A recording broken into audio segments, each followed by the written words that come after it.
आज के वीडियो में हम देखेंगे preposition opposite, against, during, while, across, above, over, beneath, under, below, toward, in spite of, instead of, between और among का यूज़ हम किस कंडीशन में और किस सेंस में करते हैं।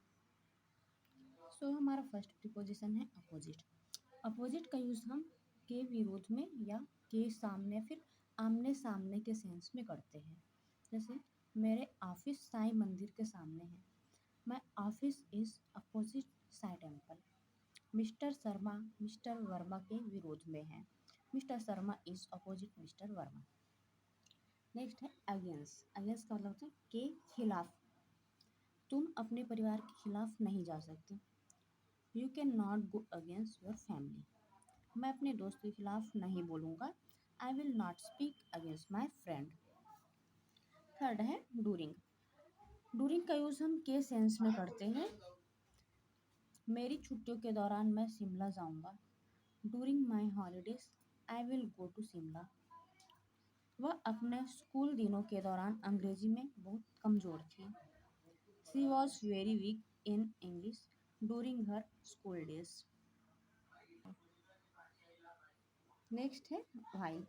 वाइल का यूज़ के वक्त के सेंस में किया जाता है। इसके अलावा वाइल केवल वर्ब के साथ लगते हैं। जैसे तुम्हें दौड़ते वक्त ध्यान देना चाहिए। You should pay attention while running. तुम बोलते वक्त कुछ गलतियाँ करते हो। मुझे लगता है तुम्हें तुम्हारी गलतियों पर काम करना चाहिए। You make some mistakes while speaking. I think you should work on your mistake. बोलते वक्त आपको सोचना चाहिए। You should think while speaking. Lockdown के दौरान मैं दिन भर घर में रहा। मैंने कुछ नहीं किया। During lockdown I stay at my home. I did not anything special. Next preposition है अक्रॉस।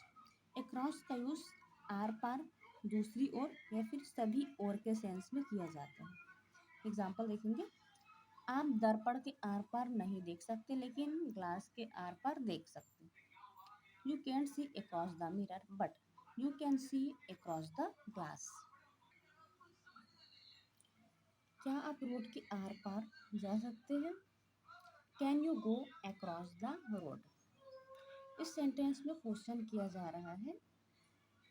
ये इंटरगेटिव सेंटेंस है। इसका आंसर हाँ या ना में दिया जा सकता है, इसलिए इंटरगेटिव सेंटेंस है। अगर कोई ऐसा क्वेश्चन रहे जिसका आंसर केवल हाँ या ना में ना दिया जा सके, उसे डबल इंटरगेटिव सेंटेंस कहते हैं। 2020 में कोविड-19 की खबर विश्व में सभी ओर फैल गई। In 2022, news of COVID-19 spread across the world. Next preposition है अराउंड। अराउंड का यूज चारों ओर और लगभग के सेंस में किया जाता है। अपने चारों ओर देखो। See around you. मैं अपने चारों ओर देख सकती हूँ। I can see around me. घर के चारों ओर बहुत सारे पेड़ हैं। There are many trees around the house. घर के चारों ओर दीवार है। There is a wall around the house. मैं उससे लगभग 10 बजे मिला। I met him around 10 o'clock। या फिर हम यहाँ पे अराउंड की जगह पे अबाउट भी लिख सकते हैं। जैसे आई मेट हिम अबाउट 10 o'clock। मुझे याद है वहाँ लगभग 15 लोग थे। I remember there were around 15 peoples. यहाँ भी हम अराउंड की जगह पे अबाउट का यूज़ कर सकते हैं। जैसे I remember that were there were about 15 people. About. About का यूज़ के बारे में और लगभग के सेंस में किया जाता है। मैं आपके बारे में बात कर रही हूँ। I am talking about you. Next preposition है बीनीथ। बीनीथ का यूज़ के नीचे के सेंस में करते हैं।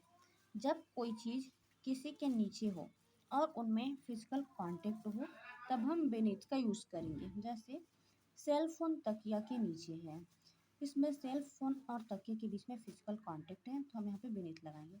The cell phone is beneath the pillow.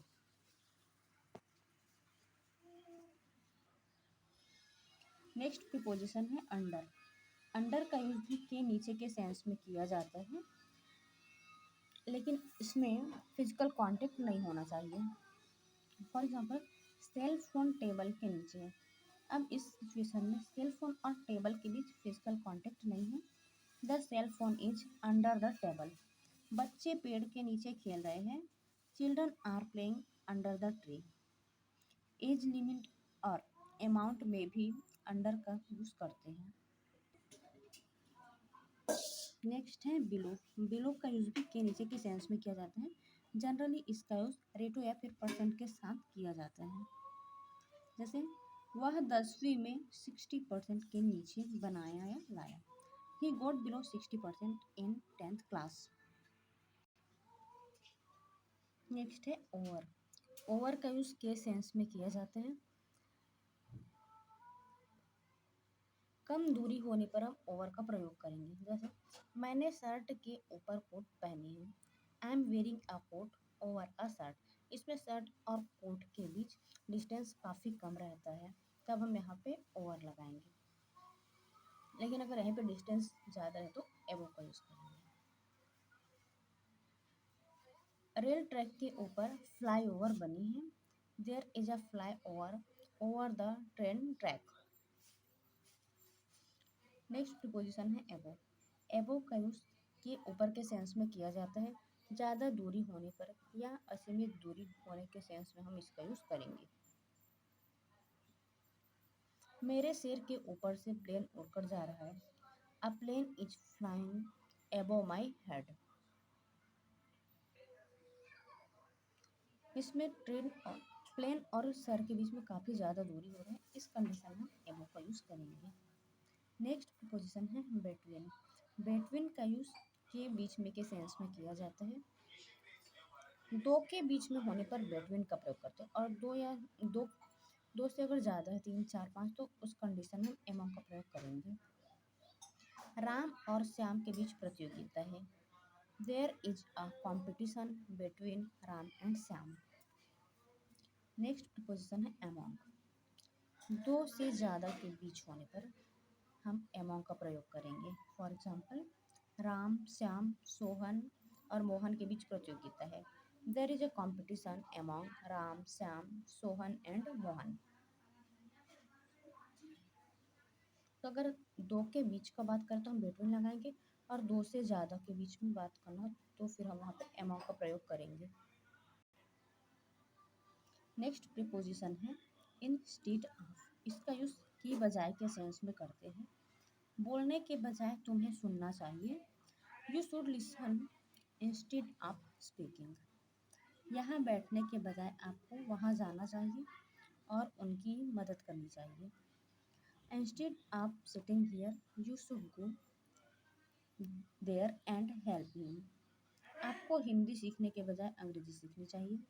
You should learn English instead of learning Hindi.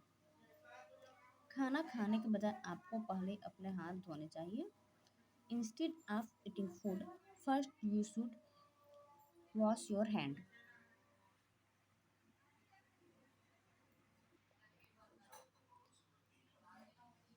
Next preposition है इन स्पाइट ऑफ या फिर स्पाइट ऑफ। इस दोनों का यूज के बावजूद के सेंस में किया जाता है।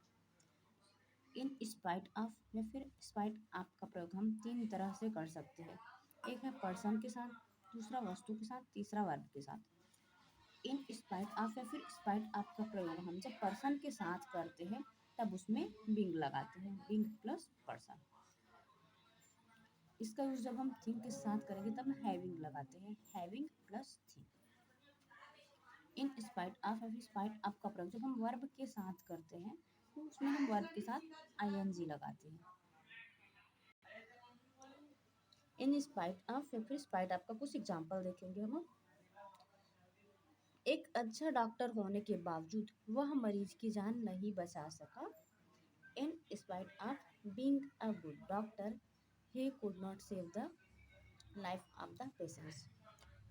इसमें इन स्पाइट अप का प्रयोग पर्सन के साथ किया गया है, इसलिए इसमें इन स्पाइट अप के साथ हम बीइंग लगाएंगे, फिर पर्सन। पैसा होने के बावजूद वह कोई पैसा खर्च नहीं करता। इसमें थिंग्स के बारे में यानी कि वस्तु के बारे में बात की जा रही है। पैसा भी एक तरह वस्तु ही है, तो इसमें वस्तु के बारे में बात की जा रही है, तो हम इसमें हैविंग लगाएंगे प्लस थी। इन spite of having money he does not spend any money. खाना खाने के बावजूद वह अभी भी भूखा है। इसमें वर्ब के साथ आईएनजी लगाएंगे। In spite of eating food he still hungry. परीक्षा देने के बावजूद वह फेल हो गया। In spite of giving exam he failed. वहाँ जाने के बावजूद वह कुछ नहीं कर पाया। In spite of go there he couldn't do anything. वाक्य बनाने के बावजूद टीचर ने उसे डांटा। In spite of making sentence teachers called it him. तो आज के वीडियो में हम against, during, while, across, above, over, beneath, under, below, toward, in spite of, instead of, between, among को हम किस सेंस में यूज़ करते हैं और किस कंडीशन में यूज़ करते हैं उसको देखें। एबो का यूज़ के ऊपर और ओवर का यूज़ भी के ऊपर के सेंस में ही किया जाता है, लेकिन जब दूरी कम हो तब हम वहाँ पे ओवर लगाएंगे, और जब दूरी बहुत ज़्यादा हो या फिर असीमित हो तब हम वहाँ पे एबो का यूज़ करेंगे। इसके अलावा बेनेथ, अंडर और बिलो, ये तीनों ही के नीचे के सेंस में मीनिंग देता है। बेनेथ का यूज़ हम तब करेंगे जब उनमें फिजिकल कांटेक्ट होगा, जैसे कि मेरे पेन है वो बुक के ऊपर रखा है, या फिर कॉपी पेन के नीचे है। इस कंडीशन में दोनों के बीच फिजिकल कांटेक्ट है, तब हम वहाँ पे बेनेथ लगाएंगे। अंडर का यूज़ भी के नीचे के सेंस में होता है, लेकिन उसमें फिजिकल कांटेक्ट नहीं होना चाहिए। जैसे मेरा पेन है, उसके नीचे मेरी कॉपी रखी है, लेकिन यहाँ पे दोनों के बीच किसी टाइप का फिजिकल कांटेक्ट नहीं है। बिलो का यूज़ भी के नीचे के सेंस में किया जाता है। इसका यूज़ अधिकतर रेशियो या फिर परसेंटेज के सेंस में करते हैं। बेटवीन और अमंग दोनों ही के बीच में के सेंस देते हैं। बेटवीन का यूज़ हम दो के बीच में के लिए लगाएंगे, और अगर दो से ज़्यादा के बीच की बात की जा रही है तब हम वहाँ पे अमंग का यूज़ करेंगे।